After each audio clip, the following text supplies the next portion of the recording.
In our study of the synthesis of yoga, Sri Aurobindo first brought us to the underlying oneness out of which the whole world is born, which sustains everything in the world, and into which every movement in the world returns, and in which all these various forces and movements find their perfect harmony.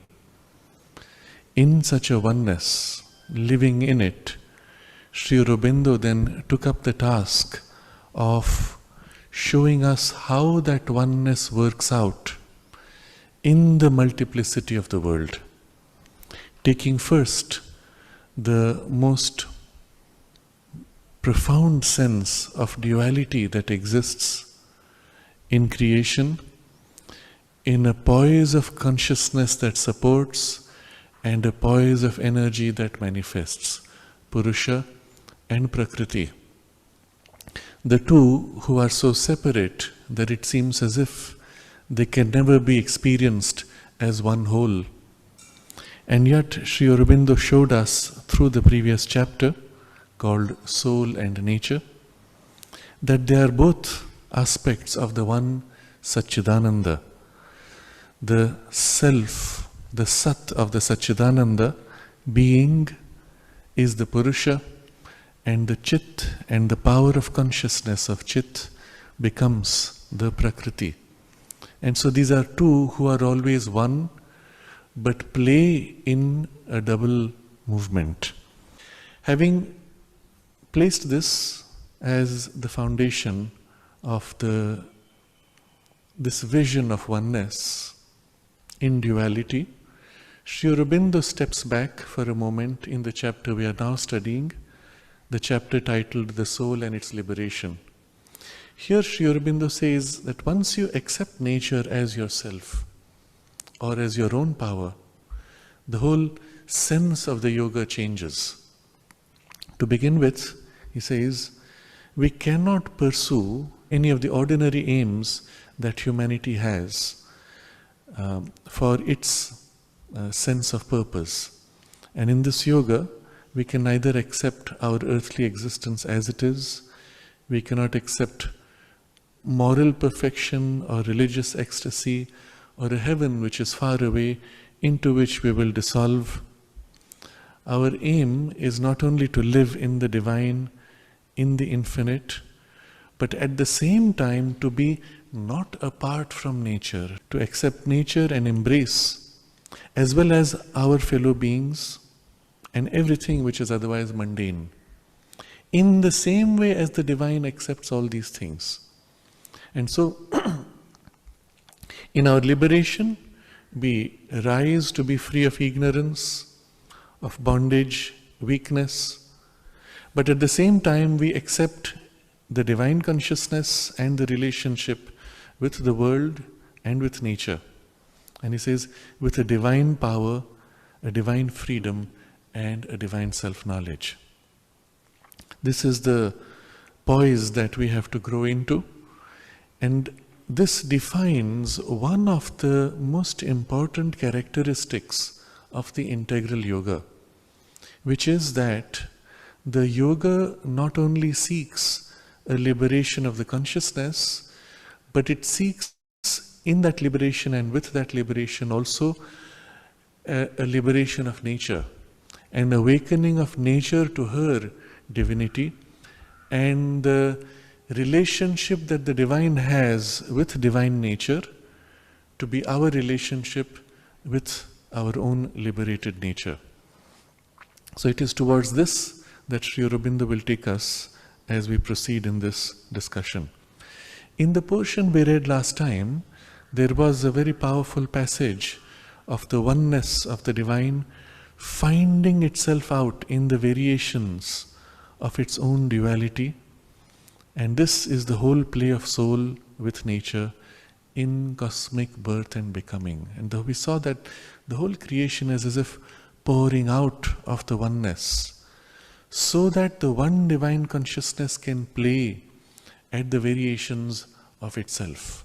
Now, this idea is going to be extremely important, and as we proceed in the passages today, we will see how this variation is played out through many individual centers of consciousness. Each one of us as a center of consciousness, as a soul, which has a nature. In each individual and the individual nature, we will find one of the specialized plays of variation being worked out. But this oneness finding itself in the variations of its own duality is the whole play of the soul with nature in the cosmos, but also now you will see in the individual life. Everywhere we saw the grand vision of one Satchidananda, whose unity is never destroyed even though it divides itself infinitely. And each of its infinite possibilities, it further works out in infinite variations. And each of those variations infinitely unfolding in further possibilities. And all of these things meeting each other and in perfect balance and relation to each other. The most shocking discords, or what appears to be as a shocking discord in the world, is still, Sri Aurobindo says, not a relationship of two different things, not a chance collision, but an aspect of the same one meeting the same one in an eternal relationship. And it is to this vision that we will always have to go back in order to be able to understand the true nature of the world and our place in it.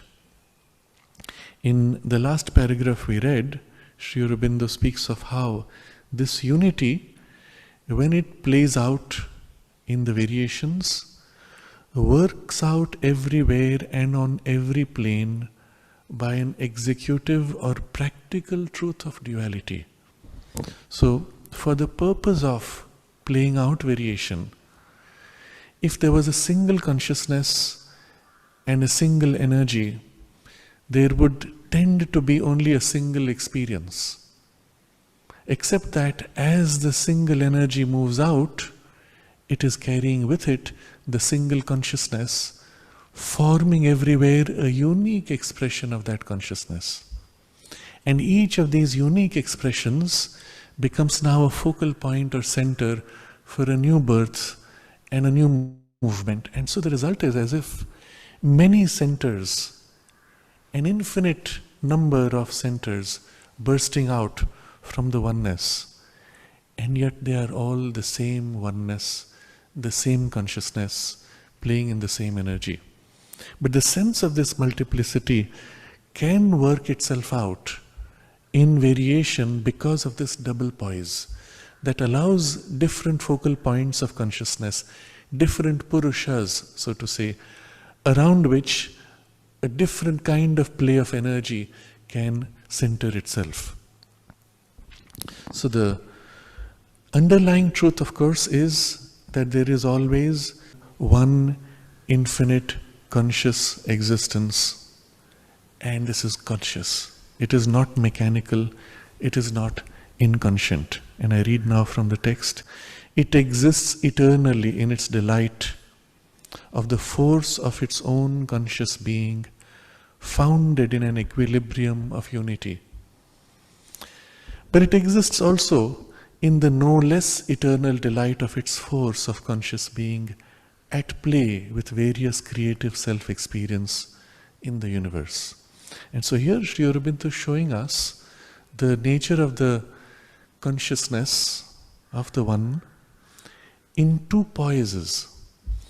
It has the delight, first of all, it exists, and it is conscious that it exists, and it has the delight of its existence founded in an equilibrium of unity in which it holds itself. Now this we contrast with a different kind of delight in which it is conscious of its force of being at play with various creative self-experience. So there's one which holds a position of equilibrium of unity in which it seems to rest, and the other which moves out constantly in variations of creativity. And we'll dwell on these two. We will see how they are basically the same thing, but with a difference of emphasis only. So the first poise that he describes, it exists eternally in its delight of the force of its own conscious being, founded in an equilibrium of unity. What is this equilibrium of unity? If you look at the unity of it all, let's take the whole physical universe that we can see. Stretch out with your telescope all around, beyond the horizon, beyond all the galaxies that you can see, and still beyond it all, until in your perception you include everything in the universe.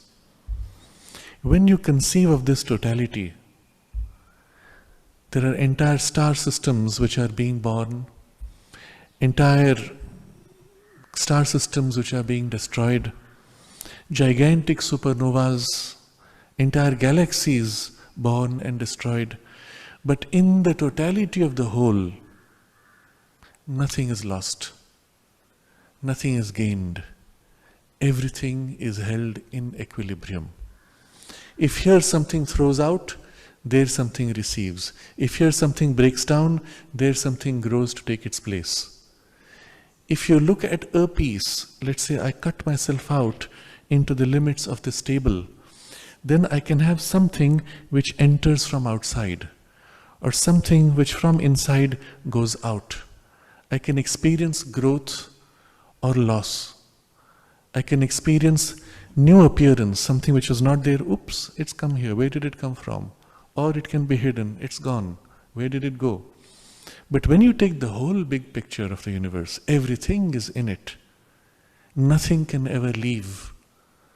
Nothing can ever grow which was not already there. And so when you look at the unity of it all, everything is in equilibrium. I will briefly digress with a sweet story of a king who, because he is king, wants to feel important and asks the wise man of his kingdom, all the wise men of his kingdom, tell me who is greater, God or me? And if I don't like your answer, then I will chop off your head. It makes the story more interesting. So all the wise men are afraid. They all say, we don't know, and ultimately the question goes to the wisest of them all. And the wisest man says, my lord, you are the greatest. And so the king is pleased. He says, but you have to satisfy me, explain how I am greater than God. So the wisest man says, you see, you are so great, you have the power to throw anybody out of your kingdom. God cannot do that. You think about it. God can never throw anything out of his kingdom because everything is in his totality, in his underlying oneness, unity, equilibrium of unity. But any piece which you cut out, yes, there the king can throw out, take in, so he's greater in a way. This idea will be very interesting because shortly, in another paragraph or so, Sri Aurobindo will tell us how important the individuality is. Because individuality can be limited, therefore it is capable of things which the cosmos is not capable of. And then we will discover the individual is as important as the cosmos. And in many ways, more important. But this story is a useful starting point for this idea. But here right now we are still concentrating on this equilibrium of unity in which the delight of the divine, of the Satchidananda, is playing at being conscious of all its possibilities in equilibrium of unity. On the other side is this thing which is taking place inside the equilibrium. Here an entire galaxy is born, bursting out. There another galaxy is fading away. And in this galaxy, many millions of star systems, many new lives, new experiences being born. And the consciousness dwelling on this delight can focus on all the wonderful things that it can reveal of itself. And so it is as if the other side of this equilibrium of unity, where constantly new things are emerging and we do not look at the equilibrium anymore. So it exists also in the no less eternal delight of its force of consciousness being at play with various creative self-experience in the universe. Between the first delight in the equilibrium and in the second delight in the creativity, what's the difference? If you think about it, it is in the equilibrium that all this play of creativity is taking place. In the play of creativity, there is always the equilibrium which holds it all together. They're just two different ways of looking at it. And yet, Sri Aurobindo throws in a very subtle pointer. It exists also, the eternal exists also in the no less eternal delight of its play. In the no less eternal delight is one of those quirks of language. You see, in the English, each language has peculiarities of its own and styles and a character of its own. The English language, we are told, is a language of understatement. That is, you can say something much more powerfully by saying it more mildly. So somebody, you've just done something wonderful and your friend looks at you and says, "Not bad at all." Now, saying not bad at all, I'm not saying something deprecated, I'm actually appreciating you.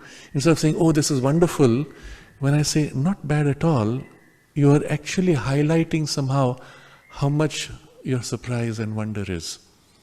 And so here Sri Aurobindo says, in the no less eternal delight, the delight of the creativity is no less than the delight of the whole in equilibrium. And in the no less is the suggestion that it is actually something much greater. And yet not saying it is greater because it's the same thing in a different way. So you see, the subtlety of the language is highlighting a truth without saying something which is false. In fact, the delight of the creativity is the greater delight, and yet it is the same delight. In the play of possibilities unfolding is the full purpose of this equilibrium. And the equilibrium is fulfilled because of the nature of the play. Now, think of it this way. If there is an equilibrium, let's say a swimming pool, let's conceive of it like this, ocean of energy, swimming pool. The water can be flowing slowly and it would still be in equilibrium. Or the water can be in rapid, violent play of waves of storm and still the whole equilibrium will be present.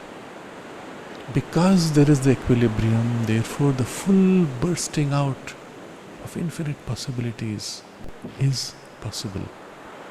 And the delight of this is so much greater, even though it is still held in the equilibrium. And so similar to this double status of Satchidananda, just as we ourselves are or can become aware of being always something timeless, nameless, perpetual, which we call ourself, and which constitutes the unity of all that we are, and yet simultaneously we have the various experience of what we do, think, will, create, become. Such too is the self-awareness of the Purusha in the world. So now if that is the way in the cosmos the divine has this double delight, it reflects in our consciousness also in this double awareness and delight. So here the first one is our poise in individual experience of the sense of the equilibrium of being, which is felt like this. We can become aware of being always something timeless, nameless, perpetual. Let's start with a very limited experience of this. You perhaps wake up in the morning from your sleep and you look forward to all that you will do in the day. And these are all the activities that you plan to do, you will likely do, but what are you now? You are just an awareness which is looking at it all. Describe the nature of that awareness. When was it born? Well, I woke up from sleep, but even before sleep I was conscious. It is the same awareness. Tomorrow I will sleep again, and day after I'll wake up again, and it will still be the same awareness. When did it start? When did it end? Our subjective experience is that there is no beginning and end. At least it feels like that. But this is still in the mind. And what is the nature of this awareness? Who are you really? You can't say, I am so and so, because that's what people call my body, personality. But when I look at all this personality will do in the day, the one who's looking at it is not someone with a name. When finally I move into the activity and I will meet people and interact, they will call me by name. But this poise in which I am before I move, it's not really named. I am simply aware, and that's all I can say of myself.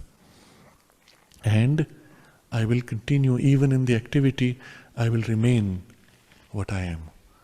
This poise is possible to the mind, or a part of the mind that stands back from the thought and activity, because as we go deeper into ourselves, we discover there is such a consciousness which is timeless, nameless, perpetual, at a still deeper level, which we can call as ourselves.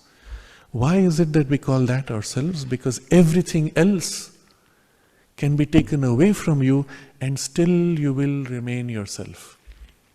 Consider if somebody has an injury and his arms are gone, legs are gone. Do you end up being any different from who you were? Even if somehow your entire body is suddenly removed in a stroke, you as awareness will still be there saying, I just lost my body. So you are not these things. These things are taken upon you, or they exist because you are in them. But you are, if you take away everything, timeless, nameless, perpetual. And this is what we call ourself, which constitutes the unity of all that we are. It is in this that all these things, my arms, my legs, my head, my thoughts, my emotions, my actions, all of them find their oneness in this. You remove this sense of I, and all these things will fragment. Where are the thoughts happening? Oh, they're just wandering. Where are the actions happening? There is no person which holds it. So the sense of a self that I am is holding all this together. And this is one side of our experience. At the same time, we have the other side of the experience, which is that simultaneously we have the various experience of what we do, think, will, create, become. Such too is the self-awareness of the Purusha. So the double awareness is here. In the second awareness, what am I aware of? Experiences of what we do. I did this, I did that, and I look back in my memory to all the things I have done in the last few years. And those are the experiences of myself. I did those. And I have grown as a result, or the experiences were possible because I did them, and the experiences become the different side of my consciousness. Here, you think, you will, you create, and as a result of all this, you also become. I have become now more mature. I have become more capable as a result of all the experiences and all the things which I did, willed, and created. So somehow you have a sense of growth, even as there was that self which was unchanging, around which all the events happened. And so this double awareness actually exists also in the divine consciousness of the Purusha. And it is that which he was referring earlier, the delight of the equilibrium and the delight of the creativity in the cosmos. The whole universe is as if pouring out new possibilities of creativity, but in the process the Purusha experiences the growth. I am growing. Cosmos itself is growing, awakening to become more and more expressive of its divinity, and always in an underlying delight which is growing while still holding it all in equilibrium. So he has given the individual experience as a parallel so that we understand the cosmic experience, but also because to show that our individual experience is a replica of the cosmic experience. In us, we experience this double status because we are a part of that. And this is going to become extremely important when we see the role of an individual in the universe. But there's a problem, there is a difference. This individual that I am and that cosmic Purusha, there's a big difference here. What makes for that difference? Only we, being at present limited and ego-bound mental individuals, have usually this experience in the ignorance and do not live in the self, but only look back at it or draw back to it from time to time. And this is our character. Contrast it with the other. While the eternal has it in his infinite self-knowledge, is eternally this self, and looks from the fullness of self-being at all this self-experience. So he is full in himself, flowing out into all this experience, but always living in the self. In contrast, and the differences are going to be extremely important. What's happening with us? First, we have a limited experience. And primarily, it is a mental individuality. When I say, I am separate from you, I am separate from this, who is this I? The one who's thinking. I can say my body is separate from this, but still the I which experiences separation is mind. If somehow the body were connected, I put on a pair of gloves and I stay using it long enough, after a point the gloves are my body. There's no real separation. The thing which brings the sense of limitation or separation is mind. So he says, being at present limited mental individuals and ego-bound mental individuals. So this is the second aspect of it. I'm mental, but my mind is bound in ego. I'm unable to break free from the sense of separateness. And the sense of separateness defines me. We are so used to the state that if somehow your boundaries were removed and your ego was released back into universality, you will suddenly experience a great fear and a great need to shrink or prevent that losing of yourself, which is the most common experience people have if prematurely they are opened to the universe. It's as if there's a wave rising from the ocean playing, if the wave collapses, poof, I am gone. That's how I will feel as an ego individual. Of course, the reality is the consciousness is never gone. You are never gone. It's only your boundaries and limits which are gone. But we have so defined ourselves in terms of our limitations and boundaries that removing that makes you feel as if you will die. The commonest experience when the ego faces its dissolution into the infinity is fear that it will die. I recall a very powerful experience narrated by a person whose whole life has been in a spiritual quest. And he said, I believe he was Buddhist. He was the head of an entire Buddhist institution eventually in his life. And he said that very early in his life, in his early teenage, he had a dream. Of course, it was a dream experience in which he was climbing a gigantic wall. There was a ladder and he was climbing up the ladder of this wall to see what is beyond it. And as he reached the top, he looked out and there was this pitch black extending into infinity. And it was such an intense experience, he had an intense fear and he woke up from the fear. And it was obviously his inner being which has already worked on the experience of nirvana, which was reminding the surface personality that this is the direction in which his life has to go. And so it gave him a touch of that experience which formed itself in the dream, where he rose to this, and suddenly what? To the little narrow ego, which is unable to be conscious of something vast, something absolute even, it sees it as black. And it sees it as ending of itself, dissolution, self-loss, and obviously the fear to a still unready consciousness. But in the sense of, in the power of the experience, it was defining that it turned his life to the spirit and to that particular pursuit of nirvana for the rest of his life, because that was a choice of the inner being. If the same experience had been had in a different context, it would have been an awakening to pure light, pure love, pure bliss, and all infinite possibilities of delight pouring out from that, in which your sense of narrow individuality would also tend to be lost in its completeness. It would be the other facet of the same experience.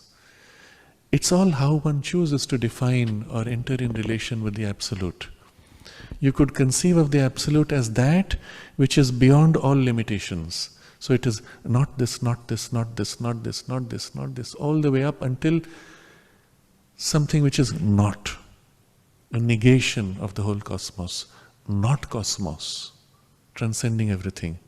And so how would your mind conceive of it?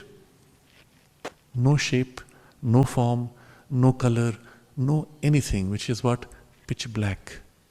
But the experience is massive, because it is also not space, not time.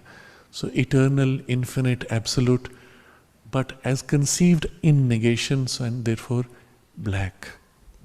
Nothing. That's the way your mind can conceive nothing.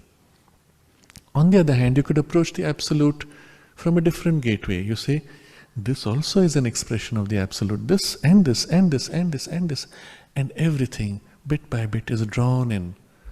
All possibilities even which are not being experienced now but which could have been. Everything from the past, everything that can be in the future, everything that is in the present and or could be in the present.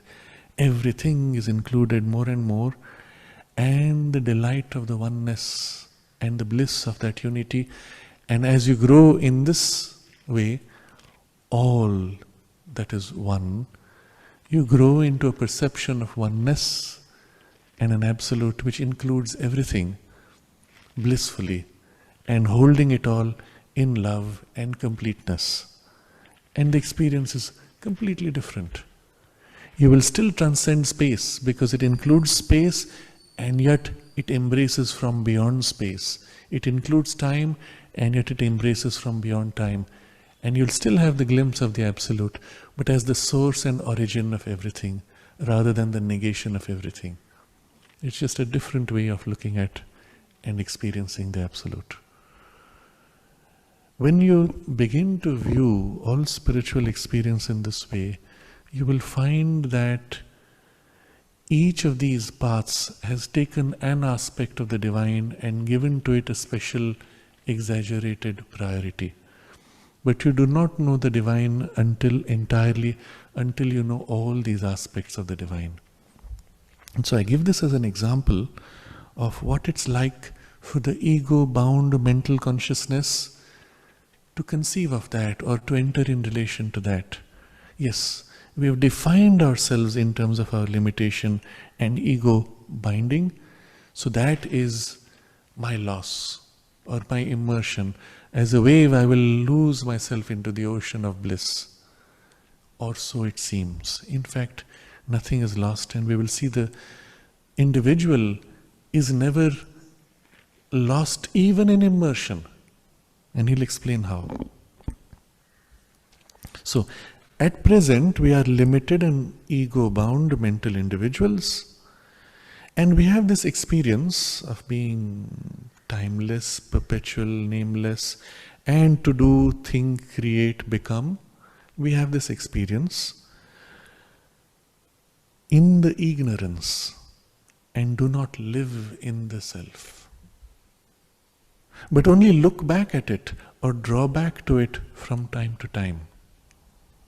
And so what happens is, I am doing things, I am busy in my life, and every now and then maybe I read or some shock reminds me that there is more to it. And I step back and say, what do I really want? I turn within to feel myself in a deeper and freer poise. All of these last few years I have been driving myself to achieve this, and now that I have achieved it, I pause and I say, now what? How do you answer the question, now what? Get back to yourself from which you began the drive to chase after this. You get back to it, now what? What do I want? You step back. Or, I have spent all these years and suddenly now the whole thing falls apart. Now what? Again you turn back. Or I'm working, I'm very close, but I keep slipping, something is wrong, what should I do? I step back. What's the correction to make? So the sense of a deeper self is there as a reference to which you turn when needed, and then from which you're separate. You are not living in it. You are not self which is pouring out. You are a movement which looks back at self. And second, he says, look back at it or draw back to it from time to time. When there is a too strong a shock, I don't just look back, I actually find everything around me breaks down. My whole life has collapsed. I have lost everything. And it's as if at that point, I'm thrown into some deeper sense of I in a shock. You will notice it has happened to all of us at some time or other.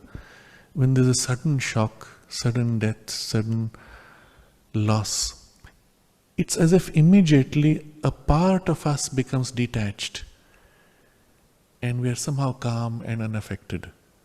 Why? Because the deeper self pushed forward its influence or drew you back into it to whatever degree you were able to.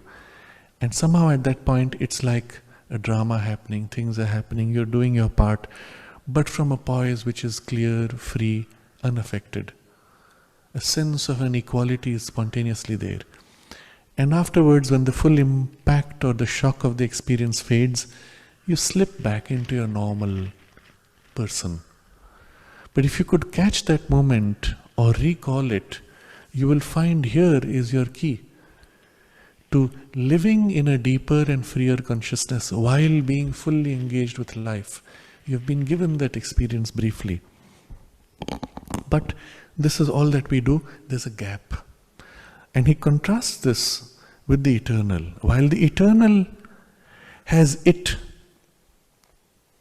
we are existing in it. While the eternal has it in his infinite self-knowledge, is eternally this self, and looks from the fullness of self-being at all this self-experience. So there the consciousness is always rooted in its eternity, and all that happens is as if pouring out around it or from it. There is never this sense of gap or separation or being bound in the mental or the ego consciousness of limitation. He does not, like us, bound prisoners of the mind, conceive of his being as either a sort of indefinite result and sum, or else a high contradiction of self-experience. For him, everything is pouring out of himself, is himself becoming in form, while at the same time supporting beyond form. Dwell on this idea, you discover that even in a small movement like the flower blooming, behind this single flower that blooms is all possibilities of all bloomings of the flower. And at this moment, one of those possibilities has been brought out here, and then in the other flower, a different possibility has been brought out. And in the third flower, a still different possibility. And tomorrow, when a new flower blooms from the same branch, it will be a different possibility. All of the same flower being of the divine, never repeating itself, because it does not need to, because it always wants to draw out its infinite possibilities. Unlike I in the human consciousness of mind and ego, because I keep doing it within my limited capacity, there is a style.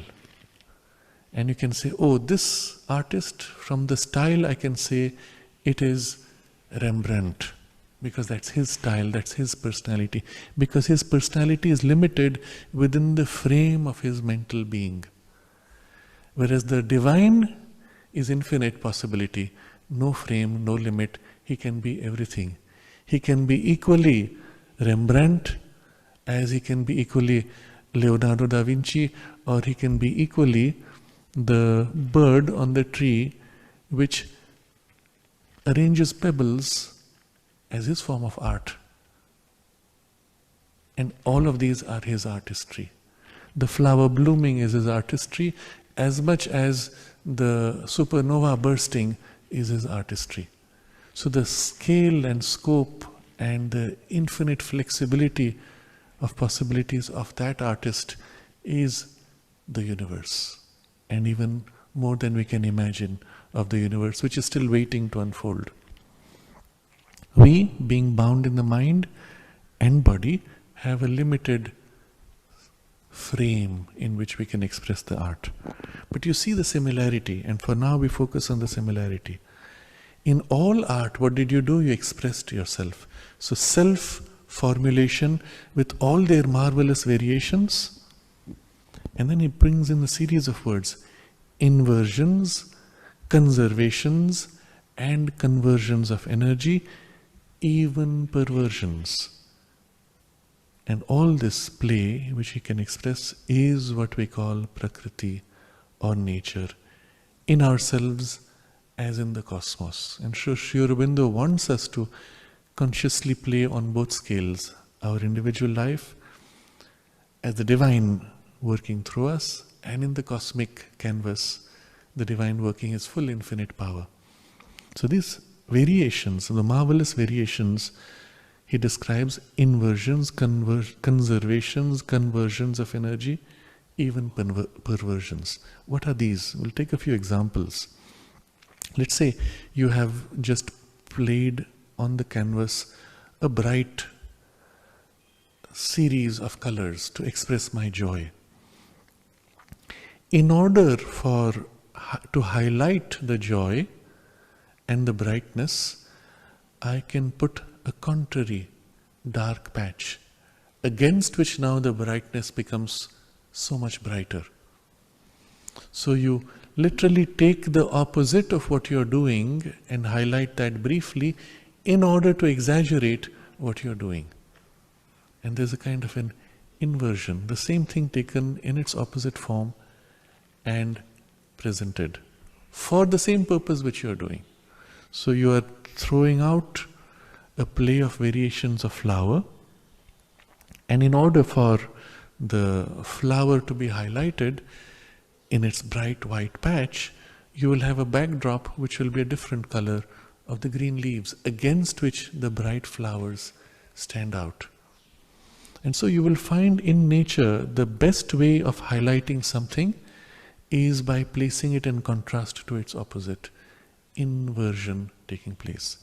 If you take now colors, every color has its complementary color. If you mix this color with its complement, you get a neutral. And so it's as if by presenting the complementary invert color, this acquires a greater contrast, a greater importance. In our human experience, my joy has to be contrasted with something which is, well, not so happy. Otherwise, my normal state of joy becomes normal, it becomes flat, loses its brightness. So it's almost as if life throws at you a few experiences against which now the joy acquires a greater importance. So in the variations there are inversions which add to the play and the vibrancy of the play, conservations and conversions of energy.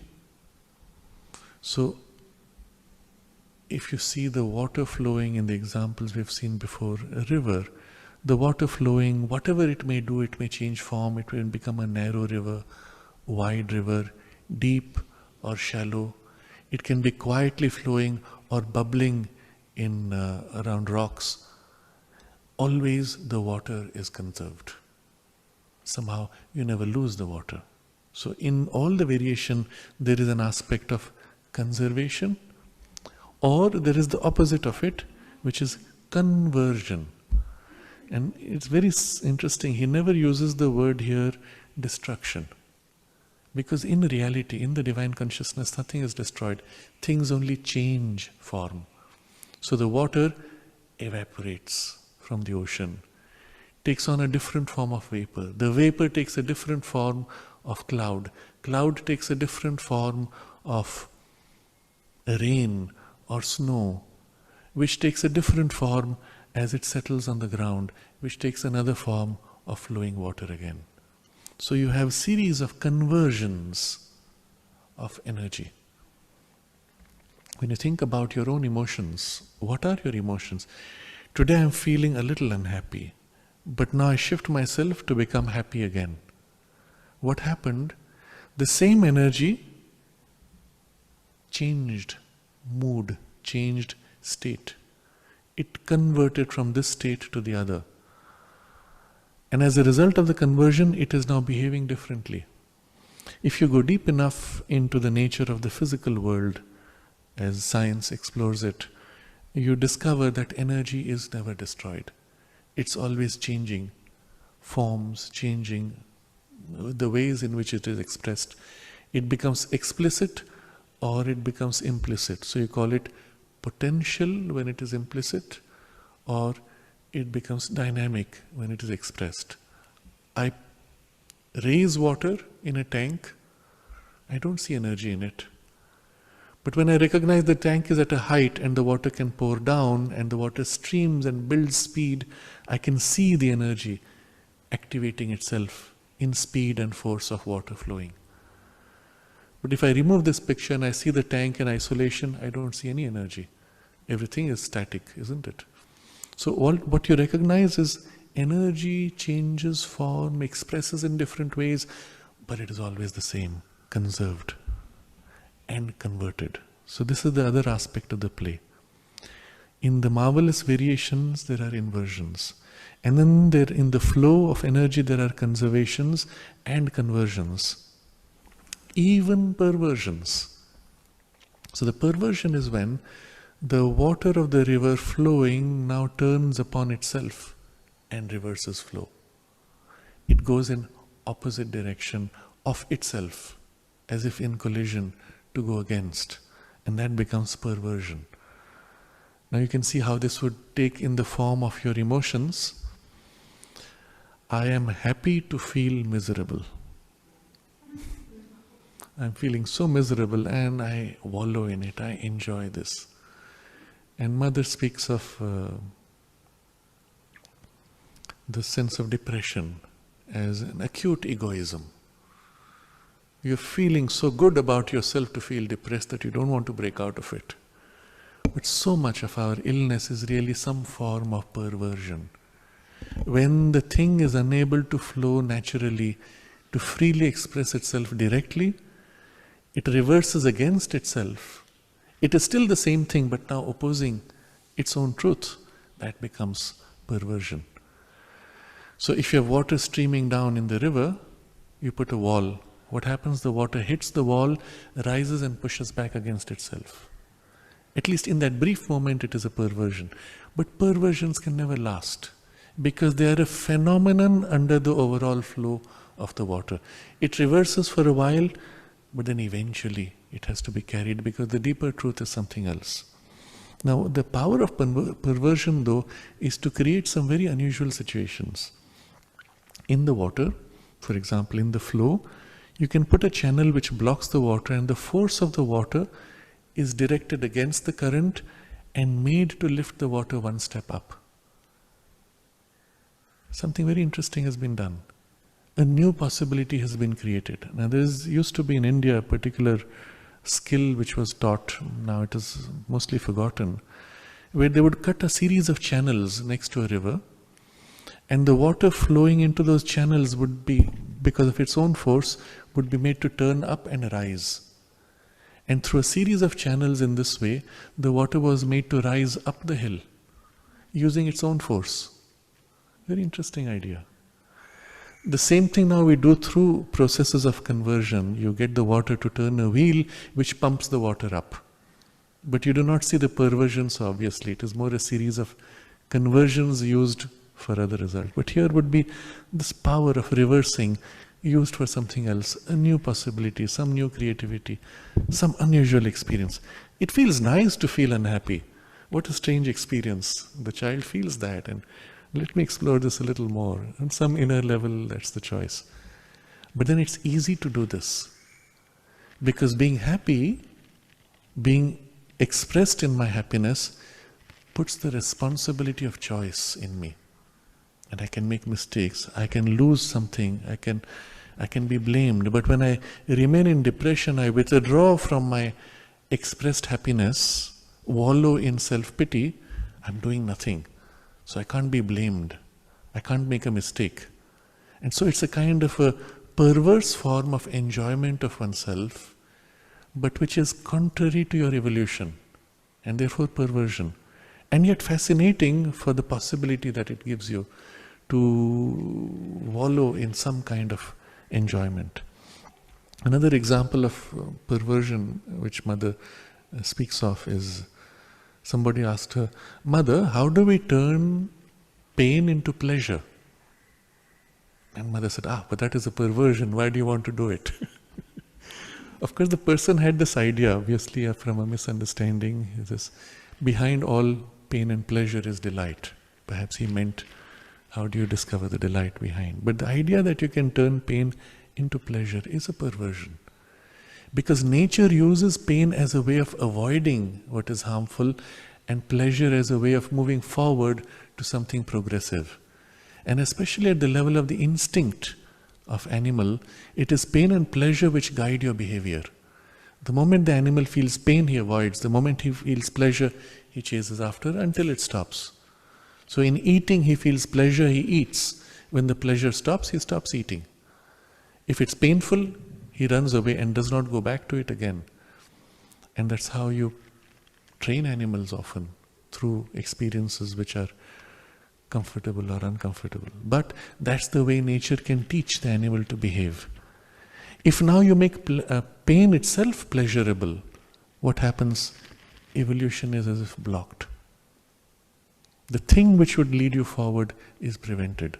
Fortunately, perversions don't last. At some point, the deeper truth behind of which this is a warped expression, it will cut through, break through, and something else will kick in. So when I'm in my depression, it's a perversion. I'm enjoying the sense of being egoistic, egocentric, and in inertia, self-obsession. If I'm allowed to remain like that, nobody now panders to my depression, eventually I will try to reach out, get some interest from outside, go to somebody and say, you know what, I want to tell you how miserable I am, in order to sustain it. But I cannot sustain it if I do not get that support. So eventually, somehow the child becomes bored of his misery, because there is no reference against which he can continue it, and reaches out, goes out, something from inside pushes. So he makes perversions not as an primary experience, he puts it as one of the variations, even perversions. But they're not so useful, other than being possible. So I reread the sentence. An active force of conscious being which realizes itself in its powers of self-experience, drawing out itself. Its powers of knowledge, will, self-delight, self-formulation with all their marvelous variations, inversions, conservations and conversions of energy, even perversions, So this active force of conscious being is what we call Prakriti or nature, in ourselves as in the cosmos. So in ourselves it's obvious, this conscious being, becoming force of conscious being, to do, to become, to act, is my nature. My thoughts, my emotions are this force of being working, moving out to act. My body, not so obviously seen as a force of nature, it's more like something from outside, but still, into the body, the drives of my nature are obviously from my consciousness. In the cosmos, the same thing on the scale of the divine being, conscious and power of his consciousness to experience and express in delight. That becomes nature, Prakriti. You will recall I mentioned earlier the root sense of the word Prakriti, because the English word nature is not quite exactly the same. It's the closest you have in the language. There is no other word for Prakriti. Prakriti, Kriti, the root kr, is creating. It is the same, it's a Proto-Indo-Aryan root, they call it. So you will find it equally in the English language and various other European languages. The kr is creating, forming, and para gives to it a special focus, a special form or force. So Prakriti is that which particularly forms, intentionally expresses or creates, puts forward. So this is the movement, the sense of movement of nature in ourselves as in the cosmos. But behind this force of variation, now he goes back to the poise of Purusha and showing you how they are really one. From this you can go to that, from that you can go to this. But behind this force of variation is the eternal equilibrium of the same force in an equal unity which supports impartially. So first let's look at this. When you see all this bursting out and all this activity which is taking place, what is happening behind it? The same force is in an equal unity which supports impartially. I could throw a series of bright colors or I could throw a series of dark colors. The force of my throwing is equally capable of both. It supports both possibilities equally. Now I may choose this over that, but the force itself is free to do both with equal force, with equal skill. When I look at myself in my own consciousness, I can choose to become this or I can choose to become that. I could at this moment choose to lift the glass to drink water, or I can choose to lift the flower and smell it. But the force of consciousness behind both is equally capable of both. Now look at the cosmos. In the cosmos, the force that bursts out one whirl of the galaxy throws out here another movement of a galaxy. It's still the same force which can equally do this or that. The same force could equally spin the sun or spin a planet, or the same force could focus equally on forming the flower. If you think about it in these terms, you realize that the force behind is equally supportive or capable of forming the flower as in bursting out an entire galaxy. To the force, it does not make any difference which one it chooses. And so we come back to that very beautiful line of Sri Aurobindo, which I have quoted here many times, even recently. It ends with this as part of a larger poem where he says, "The hand that sent Jupiter spinning through heaven spends all its cunning to fashion a curl." And in one of the aphorisms, he writes that the divine puts as much energy in building an entire civilization as he puts in forming a seashell on the seashore. If you think about it, the element of complexity in the structure of the shell has as much detail as the element of complexity in building, an entire galaxy or an entire civilization. The knowledge and the power required are equally the same for the divine consciousness, because each thing in the universe is himself in a certain aspect. Now we'll take another analogy to highlight this. Let's say you are a player on the stage. You have now to play the role of being a little rabbit. So you make yourself as small as you can, you put out all the nuances of the rabbit consciousness and his behavior, and move your nose, move your ears to whatever extent you can. On the other side, now you have to play the role of the big elephant who looks down at the rabbit. So you now take the position of the elephant, lumbering, large, and bring out all of his heaviness and static power and his old wisdom, looking at the rabbit and thinking, what is this fellow doing? The skill with which you will express this role and the skill with which you will express that role is the same. The challenge for you to do this perfectly is equally the challenge for you to do that perfectly. The fullness of the energy of yourself that you put into becoming rabbit is exactly the same as the energy and its fullness that you will put to become elephant, isn't it? It does not matter what the role is. If you want to do it well, it will demand from you the same fullness of putting all of you with all your skill. And that's how the divine is in relation to everything in the universe. All things which are his becomings. Whether it is flower, whether it is the vase, whether it is a grain of sand, he puts himself entirely into it with his full skill, full knowledge and full power to form this. And then he puts them in relation to each other. The flower is made to be on the branch of the tree.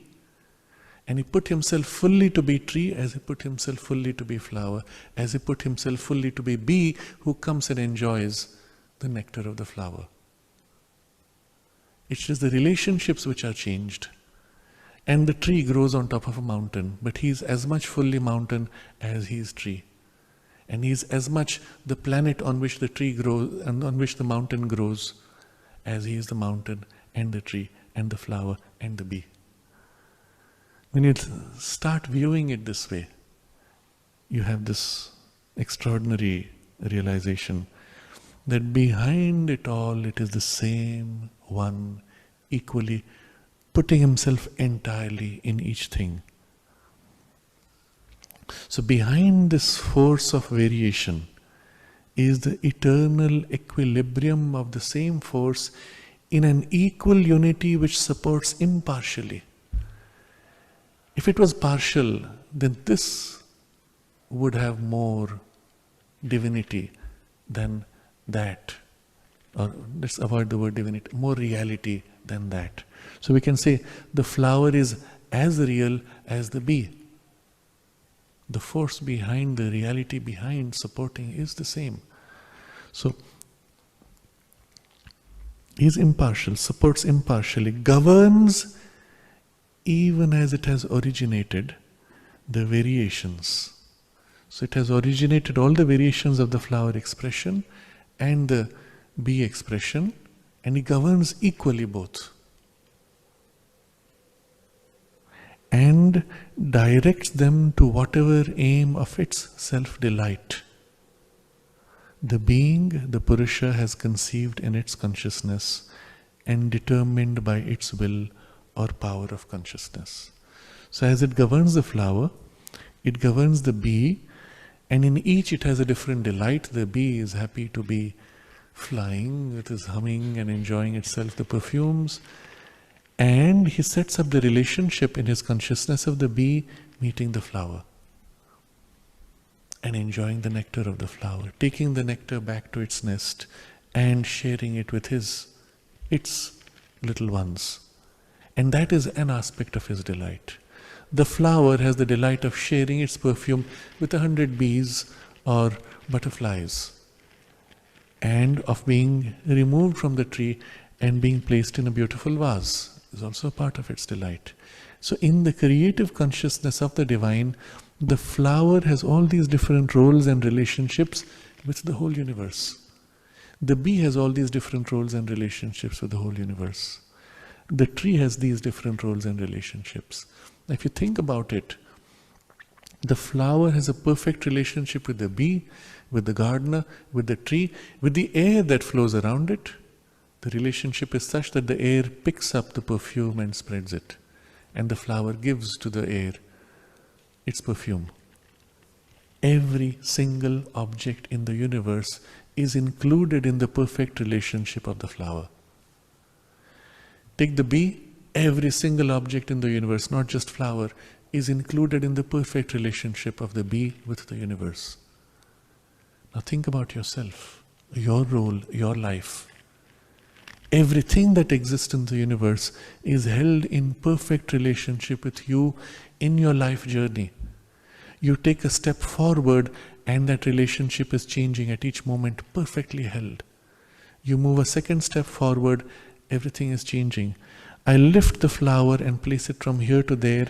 All of the universe is adjusting itself in perfect relationship to adapt to this change. And all this perfect relationship and all its variations are held and determined in that consciousness by its will or power of consciousness. What an amazing vision. Every single tiny bit of the universe, which is himself, is held in perfect relation with all that is himself. And as it moves, all these relationships are constantly held in a single determinating consciousness, will, knowledge, delight. Of what? The Purusha. So you see, he's smoothly brought us from the delight of the movement and the consciousness and power of the movement to the consciousness of the Purusha, which is always there behind, supporting. But you never noticed when you became Purusha, when you were Prakriti. So I read this. But behind this force of variation is the eternal equilibrium of the same force in an equal unity, which supports impartially, governs even as it has originated the variations, and directs them to whatever aim of its self-delight the being, the Purusha, has conceived in its consciousness and determined by its will or power of consciousness. And now suddenly you are at rest in the Purusha, holding in its will the full conception of the universe. What's the difference between Prakriti and Purusha? Well, the Purusha is that poise of consciousness which is conceiving all this and knowing it all in his delight, and Prakriti is that which is pouring out the energy of this conception and forming in its delight. But that's the only way the mind can separate the two. But really it is one consciousness and one delight and one power of consciousness which has just taken two poises. Think of it this way. Purusha deploying itself in delight and energy is Prakriti. Prakriti coming to rest to support the fullness of variations in its delight is Purusha. Really no difference. In one continuum, being and becoming are really two ways of looking at the same thing. That is the divine nature, into unity with which we have to get back by our yoga of self-knowledge. So remember, we are in this fragmented consciousness, in the limited boundary of ego mind, where self is different from nature and there are all these divisions and gaps. Through the process of the yoga of self-knowledge, we get back to this divine nature and the unity in divine nature of the Purusha and Prakriti. So here what he highlights is, we'll go. We have to become the Purusha, Satchidananda, delighting in a divine individual possession of its Prakriti, and no longer mental beings subject to our egoistic nature. So at the same time as this movement into which we get back by self-knowledge, Prakriti, is this awakened divine movement, at the same time our consciousness, individual, gets back to the Purusha, that is the Satchidananda, delighting in a divine individual possession of its Prakriti. So this, you will see the duality of these two, which were merged into facets of each other. Now in our consciousness we have to experience this double status. So what happens individually? When you say I am conscious, the I, which is the Purusha sense, has to become the consciousness of sheer existence and delight. That is Satchidananda. So in my I lean back into sheer existing consciousness, that is delight, which supports and possesses the individual Prakriti, which is this movement of my thoughts, of my emotions, of my body form, and the activities in which the delight plays out and unfolds itself in my limited nature. So you see in this experience, the way he describes it, yes, there is Purusha, there is Prakriti, but again there is no boundary separating the two really. It is one movement of Satchidananda flowing out or standing back to support the flowing movement. Delighting in a divine individual possession of its Prakriti. So the limitation of the individual experience is that you are a focal point, that you have a particular range or perhaps a practical boundary which is you and your nature, which is expressing you. That's about all. Other than that, there is no fundamental difference between that play of the divine Purusha and Prakriti, and within you the liberated Purusha and the divine Prakriti. It's only the sense of the scope, an individual experience rather than a cosmic experience. That's the only difference. And this is going to become extremely important, as I said before, because it will allow you to have an individual experience while somebody else can have another individual experience at the same time. But both are experiencing without this artificial separation in an expression of Satchidananda flowing and enjoying itself. Now, we'll still play on this idea a little more. What is your boundary of individuality? Where does your individual limit end? If you think about it a little, you discover it does not end with your body. It is only in the physical consciousness that my sense of I stops with the body boundary. Because I can move my fingers, which is me and my body, but then my fingers go and pick up a stone. And then I can throw the stone at another stone and move it. That's still my body's physical extension of becoming going out there. How far does my physical becoming go? I put on a light switch and the light fills the whole room. Physically, it's as if I reached out to activate the light.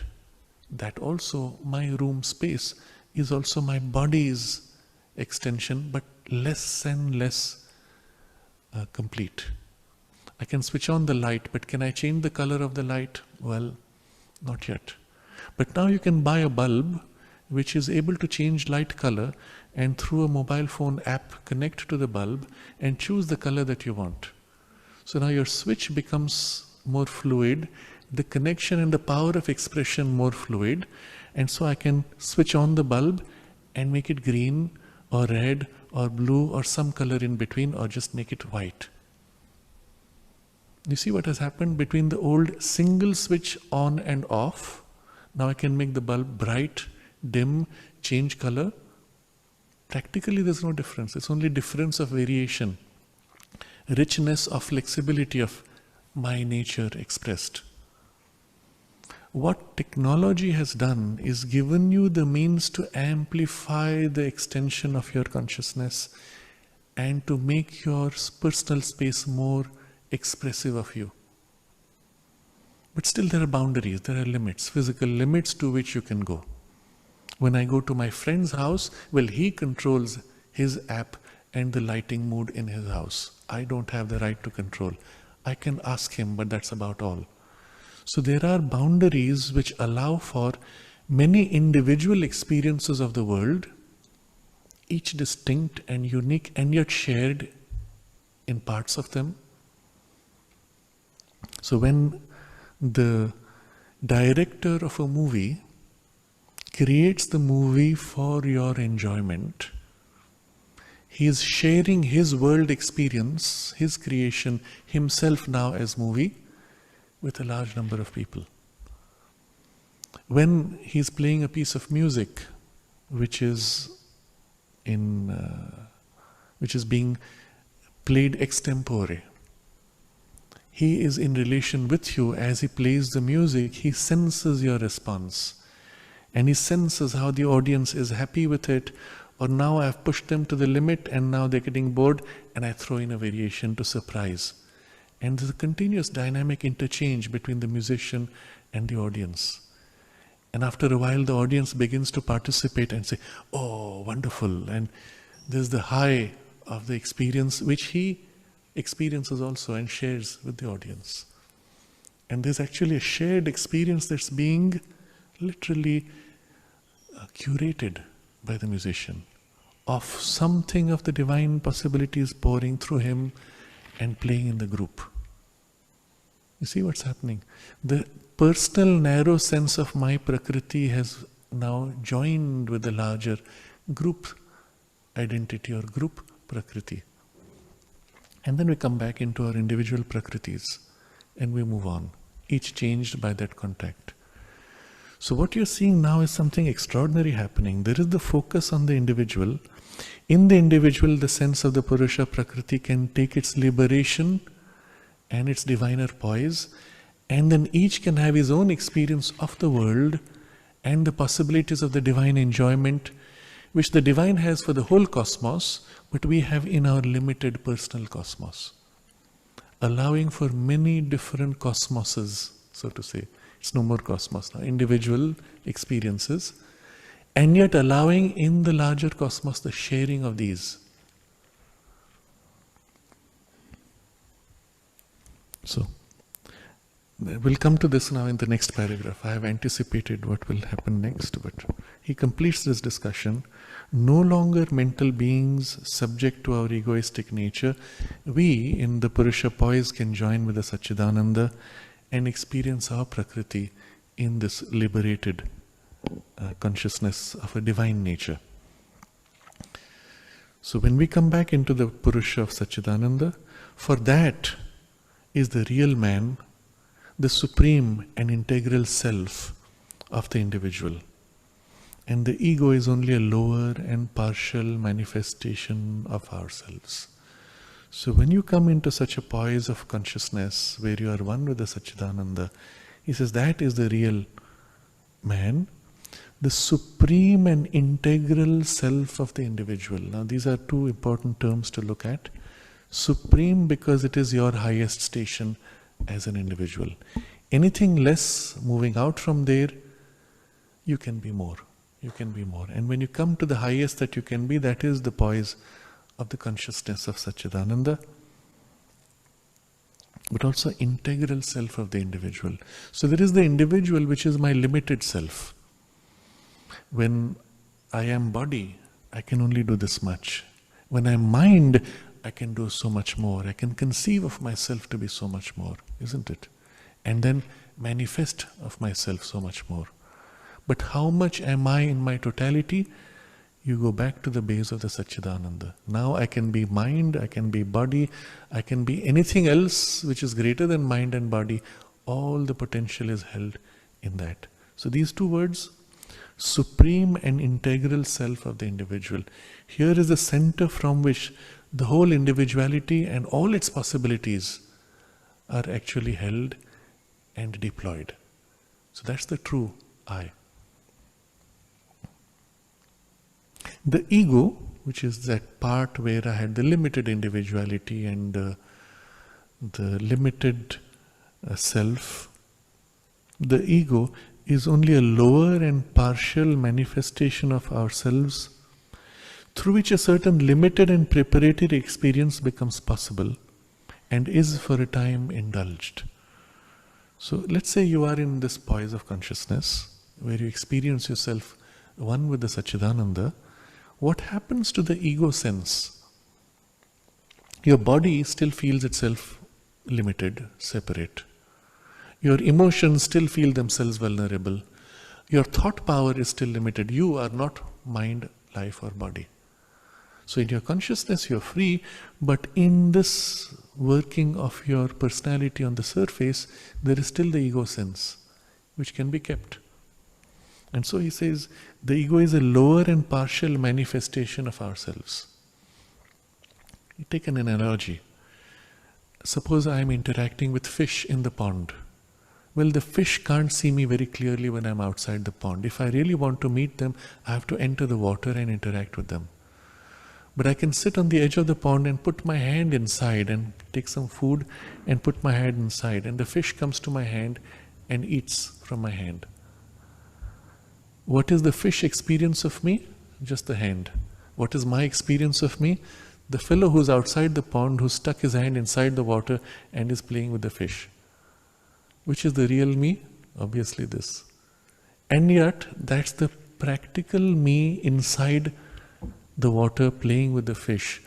You can say the ego projection of me in water, which the fish can relate to. And it's something like this. Your ego sense of personality is like a frontal projection for the sake of the body-mind complex of personality, through which I can act. And I feel it a little restrictive, but well, let's see how we can make it more plastic and more free. So you still have a focal point through which you can act in the world. Now I take this as an example, as a more extreme example. This body is my self's vehicle for entering the physical world. You knock out the body and the self will still say, I am there, I never moved. But the people who related to my body will say, he's gone. If I dematerialized it, or it was knocked out, blown to bits, it doesn't matter what, it's gone. But when I bring it back as a physical form, then the people who live in the body will say, he's back. So a spiritually skilled person or an occult power developed will give you the capacity from a subtle body to materialize yourself, engage with people, and then withdraw. As far as they are concerned, living in a physical consciousness, they'll say the person appeared and then the person vanished. And that's all that they can experience. So you need that support, that vehicle in the physical world to be able to interact in the physical world. You need the mental body in the physical fixed for the purpose of a human experience. But you are self, Satchidananda, behind. So the ego is a lower and partial manifestation of ourselves through which a certain limited and preparatory experience becomes possible and is for a time indulged. So what is this limited and preparatory experience? Having projected my consciousness into this focus in a body-mind complex, what do I do next? I try to make it more plastic, more evolved, more mature, so that more and more of me can flow and act through it. And that is the sense of the evolution across lives. From the point of view of the self that is supporting this series of lives, I am only trying to create a vehicle which can grow to become more and more expressive of my infinite capacity.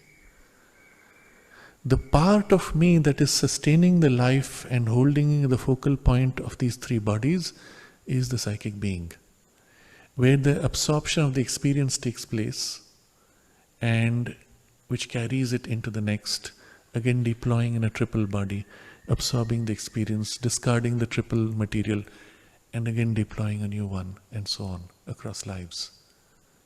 All the time building this vehicle which becomes more and more complete, through which more and more of my self-knowledge and my self-creation and the expression of my self-delight can now reveal through this. At a certain point, this whole personality will become sufficiently evolved that it can contain me fully.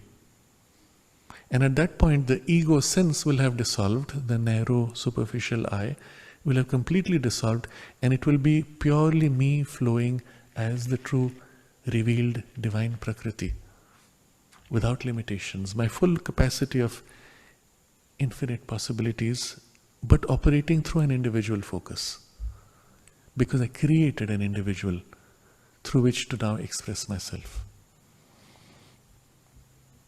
So it is for a time indulged as a preparatory experience. But this indulgence of the lower being is not our whole possibility. It is not the sole or crowning experience for which we exist as human beings, even in this material world.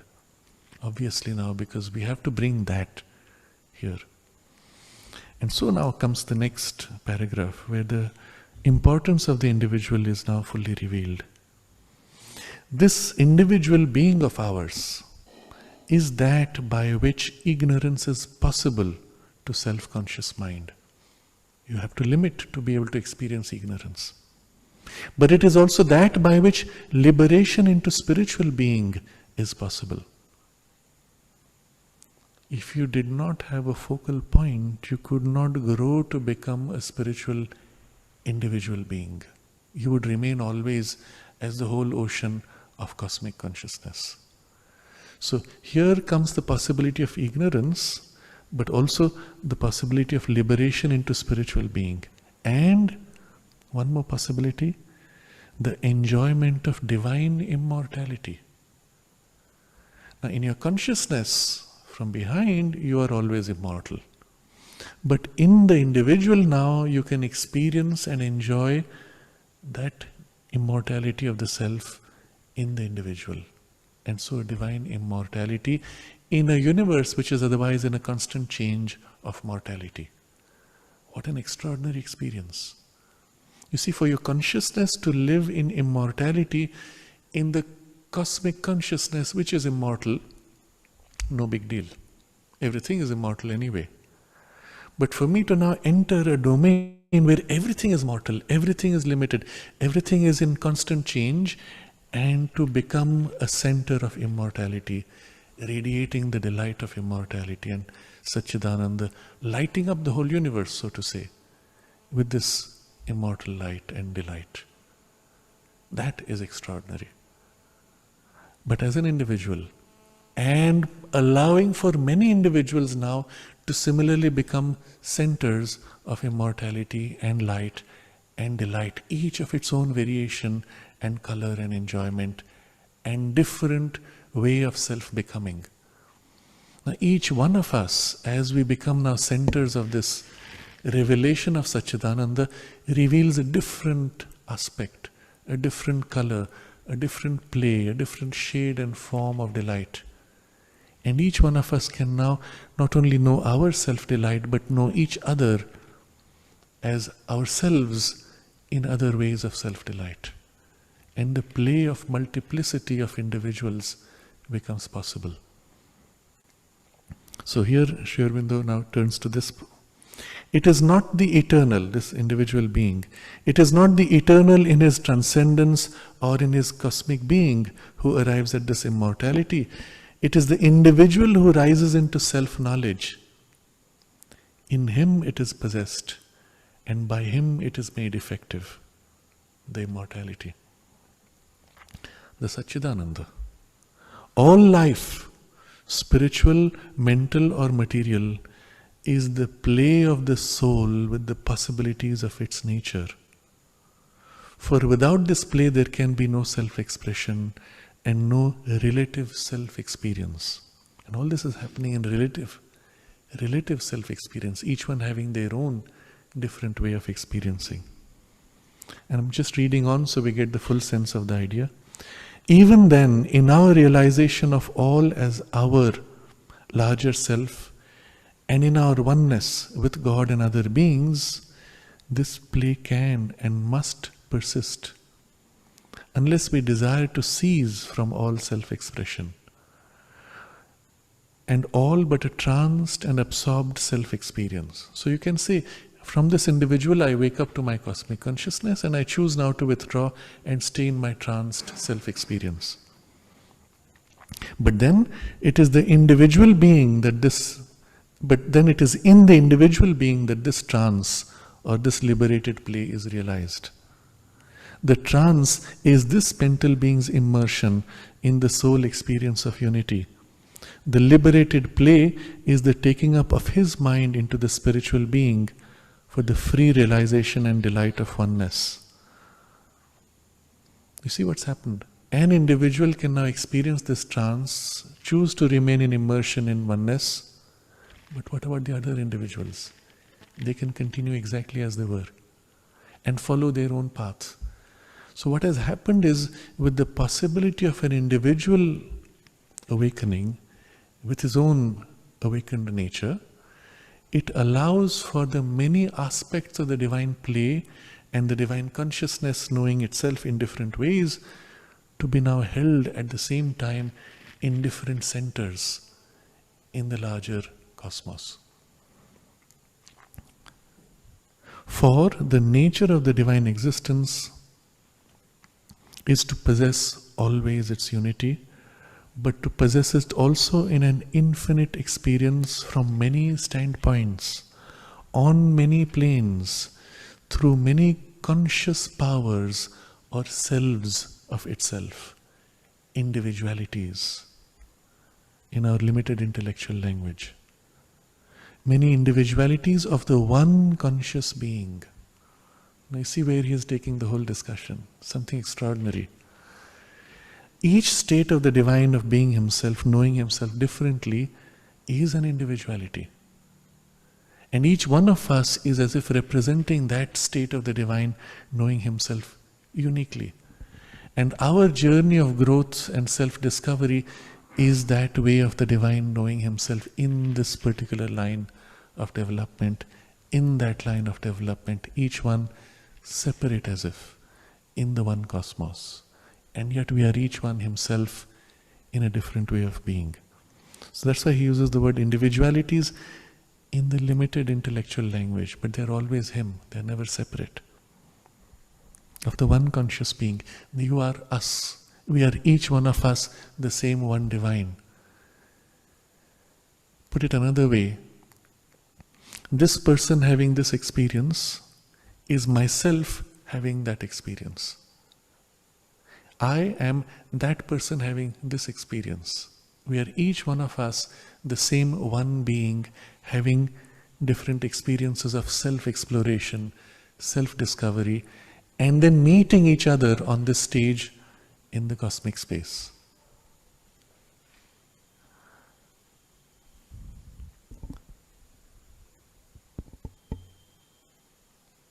And so the rest of the paragraph we will see next time. But this is the direction now he brings the whole discussion. And from here he will say in the paragraph after, by knowing the eternal unity of these three powers of the eternal manifestation, God, nature and the individual self, and their intimate necessity to each other, we come to understand existence itself and all that in the appearances of the world now puzzles our ignorance. This is the key. To know these three and their true relationship and their necessity for each other is the key by which suddenly the whole universe will no more be a puzzle. Everything is now revealed. So this whole paragraph which I have read rapidly, we will review next time to highlight the importance of the role of the individual in the cosmos, in nature, and his true relationship with nature and with the divine. In fact, in the other large book of his, The Life Divine, Sri Aurobindo starts with this idea that these are the three things which are the focal point of all the philosophies and efforts of centuries of civilization, the true relationship between God, man and nature. And so when we read like this, you see how Sri Aurobindo shows you and explains, shows you the way to get to it also, but also gives you the experience, even as a first touch, through which now the full experience can flower out.